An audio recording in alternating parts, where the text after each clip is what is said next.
अंग्रेजों को सादर आमंत्रित हमने सिर्फ गोरखों को भगाने के लिए किया। 10-14 साल गोरखों का राज था। हम निपटे हम ही, अंग्रेज नहीं निपटे थे, अंग्रेज की सेना नहीं निपटी थी, ईस्ट इंडिया कंपनी की सेना नहीं निपटी थी, निपटे हम ही थे। लेकिन हमने उस निपटने के चक्कर में 136 साल की गुलामी की। वो 136 साल की गुलामी इतनी महत्वपूर्ण नहीं थी जितना महत्वपूर्ण था उस गुलामी के दौर में व्यवस्था का स्थापित हुआ। और एक ऐसी व्यवस्था स्थापित होती है 1815 के बाद जो व्यवस्था स्थापित होती है वो सीधे औपनिवेशिक मिजाज वाली व्यवस्था होती है, जिसमें आम आदमी कुछ नहीं होता है, कॉर्पोरेट सब कुछ होता है। तो गोरखों को हटाने के बाद ईस्ट इंडिया कंपनी जो सत्ता के रूप में सामने आती है, व्यवस्था के रूप में सामने आती है, वो कॉर्पोरेट की व्यवस्था के रूप में सामने आती है। उसने सबसे पहले आपसे क्या किया, आपका जो नियंत्रण था, कई हमारे मित्र वन अधिकार की बात करते हैं, मैं उनका सबसे बड़ा शत्रु जो वन अधिकार की बात करते हैं। क्यों? क्योंकि वन पर तो हमारा नियंत्रण था, हमारा स्वामित्व था। तो सबसे पहले उन्होंने आपके पारंपरिक स्वामित्व को खत्म किया। जल जंगल जमीन पर जो आपका पारंपरिक स्वामित्व था वो आपसे छीन लिया। वो कॉर्पोरेट के लिए छीना, अधिक से अधिक पैसा कमाने के लिए, मुनाफा कमाने के लिए, राजस्व कमाने के लिए छीना। जब हमसे छीन लिया गया तो कुछ ही समय के बाद हमारे लोगों की समझ में आया। उसके बाद अगर आप देखेंगे 1822 से ही आपको छोटे छोटे आंदोलन दिखने शुरू हो जाएंगे। जो जल जंगल जमीन पर हमारे नियंत्रण को वापस करने के, हमारे जो स्वामित्व था उसको वापस करने की मांग होती है सीधे सीधे।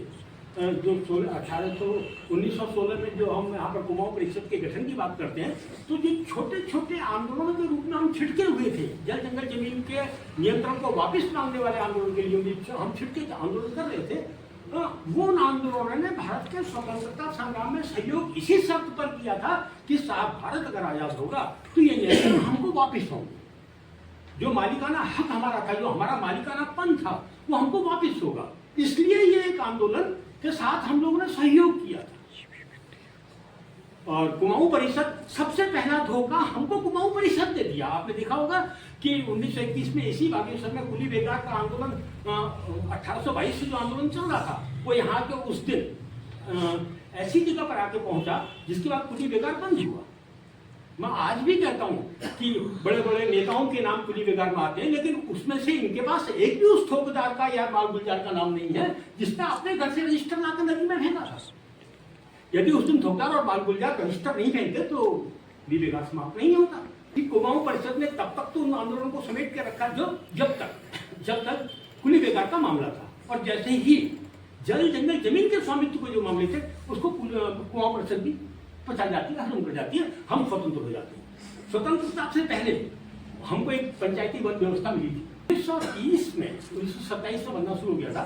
जो पहली वन पंचायत नियमावली बनी थी वो वन अधिनियम 1927 की धारा 28 के तहत नहीं बनी थी। इनकी हिम्मत नहीं थी अंग्रेज सरकार की कि वन अधिनियम 1927 की धारा 28 के तहत बना दी 1930 की नियमावली। उस समय भी शेड्यूल डिस्ट्रिक्ट एक्ट से शक्ति ली गई थी। अब स्वतंत्र भारत में हमारा शेड्यूल एक्ट हमको मिला था, वो भी एक आंदोलन की ताकत से मिला था। स्वतंत्र भारत में 25-30 साल तक हम देखे रहे कि हमने स्वतंत्रता संग्राम में जो सहयोग किया था तब की सरकार के खिलाफ हम कहां खड़े। 1969-70 में आके बहुत चालाकी से दो काम किए गए। एक टिहरी में डाम बनाना था, यहाँ की तमाम जल विद्युत परियोजनाओं को इन्होंने खड़ा करना था, सारी संपदाएं हमसे छीन ली थी। तो इन्होंने सबसे पहले क्या किया, शेड्यूल डिस्ट्रिक्ट एक्ट के तहत जो हम संचालित थे, जो शक्ति हमारे पास थी वो हमसे छीन ली। अगर आप देखेंगे तो अभी सोनम क्या मांग रहे हैं, सोनम वही क्षेत्रीयता की रक्षा तो मांग रहे हैं, वो हमारे पास शेड्यूल डिस्ट्रिक्ट एक्ट के रूप में थी, वो हमसे छीनी। और उसी के साथ साथ इन्होंने एक चीज और कही, वहां जोरदार चीज क्या कही कि साहब अब तो उत्तराखंड में शेड्यूल डिस्ट्रिक्ट एक्ट खत्म हो गया, इसलिए वन पंचायत की नियमावली को भी निरस्त करते हैं। हमने कहा कहाँ बनाओगे वन पंचायत की नियमावली? वो हम वन अधिनियम 1927 की धारा 28 के तहत बनाएंगे। वन अधिनियम 1927 की धारा 28 उन ग्राम वनों की व्याख्या करती है जो ग्राम वन सरकार की मर्जी पर बनते हैं और सरकार की मर्जी पर ही निरसन होते हैं, समाप्त होते हैं। ठीक। और वन पंचायत का क्या नियम था कि जनता की मर्जी पर बनते हैं, जनता के हिसाब से चलते हैं, और एक प्रकार का जॉइंट फॉरेस्ट मैनेजमेंट था राजस्व प्रशासन के साथ, जिसमें राजस्व प्रशासन का काम सिर्फ थोड़ा कानूनी अगर स्थितियां को जाए उनको ठीक करना था, बाकी प्रबंधन हमारे हाथ में था। 70 में आपने हमसे छीन लिया, सीधे वन विभाग का कब्जे में डाल दिया। कि जिस समय पर आपने हमसे वन पंचायत छीनी, शेड्यूल डिस्ट्रिक्ट एक्ट की ताकत छीनी, वही वो दौर था जब 70 से 80 के बीच में एक पूरा वन आंदोलन उत्तराखंड में चलता है। ठीक, 70 से 80 का वन आंदोलन क्या था? वो वही जंगलात का आंदोलन था जो स्वतंत्रता संग्राम के दौर में हमारे पूर्वज लड़ते थे। वही वनों का आंदोलन जो तिलाड़ी के मैदान में हमारा अधिकार हमारा स्वामित्व हमको लौटाओ की मांग के साथ खड़ा होता है, जिसका दमन तिलाड़ी के मैदान में होता है। वही वन आंदोलन था 70 से 80 के बीच में। और 70 से 80 के बीच में आप चालाकी देखिए। होने को तो कॉमरेड गोविंद सिंह जी ने एक शब्द दिया था, जब भी जंगल में कोई पेड़ काट जाएगा हम चिपक जाएंगे। उसी चिपको शब्द को हथियार बनाया सरकार के पक्ष में कि नहीं साहब, पहाड़ के लोग तो पेड़ नहीं कट। देखिए, जो आंदोलन वनों पर स्वामित्व बहाली का आंदोलन था, जल पर स्वामित्व बहाली का आंदोलन था, जमीन पर साहब स्वामित्व बहाली का आंदोलन था, उसको चिपको शब्द के साथ और कठोर कानून बनाने के लिए, वन संरक्षण अधिनियम को और कठोर बनाने के लिए, और जो हमारी बेतहाशा जमीन थी उस पर राजस्व पार्क घोषित करने के लिए, उस पर दादाजी national park, Corbett national park जैसी व्यवस्था बनाने के लिए कठोर कानून बना दिए गए। किस शब्द की आड़ में? चिपको शब्द की आड़ में। ठीक, और जब ये बहुत बड़ी साजिश हो रही थी तब फिर हमारे लोगों ने कहा हम फिर ठगे गए। जैसे घुमाऊ परिषद ने हमको ठगा, फिर अब सर्वोदयों ने हमको गांधीवादी ने ठग लिया। मैं इसके बीच में एक और आपको बताऊं, 84 का एक आंदोलन हुआ था। 84 में नशा नहीं रोजगार तो आंदोलन, बड़ा भाई मेरा उस आंदोलन के साथ एक बड़ी ताकत के रूप में उभरता है। उस आंदोलन को कितनी चालाकी से इन गांधीवादियों ने शराब की दुकानों पर बैठा दिया। आंदोलन क्या था? आंदोलन था नशा नहीं, रोजगार चाहिए, जीने का अधिकार चाहिए। इसमें नशा नहीं शब्द था। उस आंदोलन को शराब की दुकानों पर आगे किसने बैठाया? आंदोलन को खत्म करने का एक ही तरीका था, सर्वोदय सामने आया और सबको शराब की दुकानों पर आगे बैठा दिया और रोजगार का सवाल हमसे छीन लिया गया। नशा नहीं, रोजगार चाहिए, जीने का अधिकार चाहिए। रोजगार जीने का अधिकार था, शराबबंदी नहीं। तो ये जब सब चला, उस समय जो हमारे लोग थे, जब हमसे शेड्यूल डिस्ट्रिक्ट एक्ट छीना गया, जब हमसे वन पंचायत छीनी गई, तब हमारे लोगों को समझ में आया कि फिर हम चले गए। तब समर्थन के रूप में सामने आती है जनता पृथक पर्वतीय राज्य की मांग के साथ। तब समर्थन में आती है। और जैसे ही कॉर्पोरेट को लगा पृथक पर्वतीय राज्य की मांग फिर शेड्यूल डिस्ट्रिक्ट एक्ट के समान है, ये फिर क्षेत्रीयता को लाएंगे बहुत चालाकी के साथ। देखिए, उसमें चालाकी क्या थी? पहले अटल बिहारी वाजपेयी प्रधानमंत्री होते, वो कहते हैं अलगाववादी आंदोलन। तो जिस दिन अलगाववादी आंदोलन क्या, हम सबसे ज्यादा हम लोग चिंतित थे कि कौन जंगल में जाएगा, कौन जेल में जाएगा, ये हम लोग सोचने वाले लोग थे। क्योंकि अलगाववादी अगर सरकार कह दिए तो दमन करेगी। भला हो जीना जी का कभी नाम आना चाहिए कि अपनी पार्टी से मिले और उस पार्टी के आंदोलन के साथ सामने आए। लेकिन यहाँ शरारत क्या थी?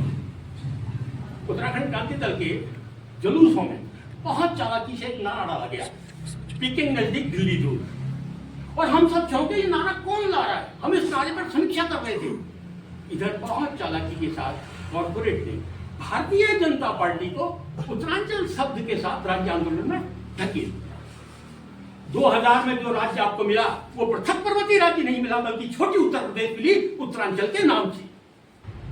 अब एनडी तिवारी को लगा कि पृथक पर्वतीय की राज्य की लड़ाई को हमने छोटी उत्तर प्रदेश में कन्वर्ट कर दिया है, लेकिन जनता बहुत जल्दी समझ जाएगी, बहुत जल्दी जनता की समझ में आ जाएगा। तो उसने बहुत चालाकी से उत्तरांचल को उत्तराखंड कर दिया। जब वो चालाकी से उत्तरांचल को उत्तराखंड कर रहा था तो उत्तरांचल राज्य बनवाने वाली भारतीय जनता पार्टी के मुंह से एक शब्द नहीं निकला विरोध में। क्यों? वो भी समझते थे कि कॉर्पोरेट के इशारे पर हमने पृथक पर्वतीय राज्य की लड़ाई को छोटे उत्तर प्रदेश में कन्वर्ट कर दिया है। इसलिए एक जनता खड़ी होगी। मित्रों, अभी जो भू कानून की बात उठ रही है, जो मूल निवास की बात उठ रही है, अगर उसके गर्भ में आप जाएंगे तो स्वतंत्रता संग्राम का जंगलात का आंदोलन आपको जिंदा होता हुआ दिखाई देगा। जल जंगल जमीन का आंदोलन आपको जिंदा होता हुआ दिखाई देगा। किसमें? मूल निवास की मांग के रूप में, भू कानून की मांग के रूप में।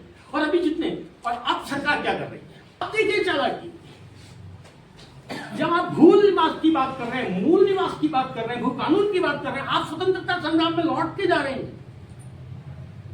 तब इस आंदोलन को कुचलने के लिए, सिर्फ सत्ता में बने रहने के लिए, बीच में एक आंदोलन बेरोजगारी का लिया।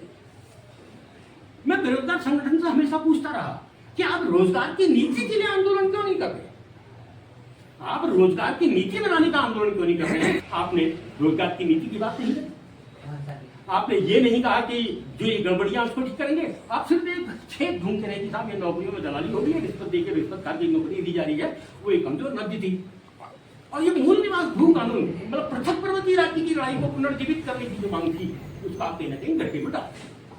तो मित्रों, हमारी अवधारणा जल जंगल जमीन पर यहाँ के लोगों के नियंत्रण की अवधारणा थी।